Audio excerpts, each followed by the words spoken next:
How do I find the last year's AGI in IRS?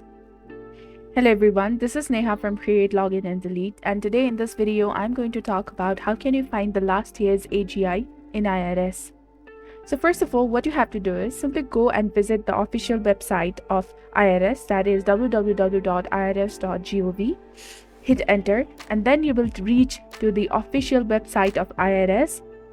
Navigate to the Tools or Files section on the website where you may find various online tools and services. You also may have to create an account if necessary. Some tools may require you to create an account, so if you follow the provided instructions to set up your account, you may need to provide personal information and create a username and a password. Once your account is created, simply log in by using your account and password.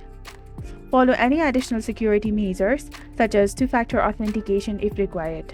Also access the specific tool or service you need, such as checking the status of your refund or setting up a payment plan. Follow the security protocols. Be cautious about protecting your login credentials and follow any security protocols provided by the IRS. Ensure that you are on the official IRS website when entering the sensitive information.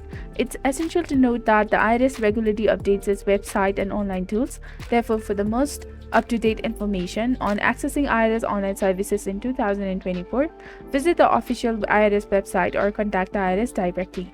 Additionally, be cautious about phishing scams and only provide the personal information on the official IRS website to avoid the potential fraud. If the IRS has introduced any new login systems or procedures after the last update, you should find the information on their website or contact their support for the assistance.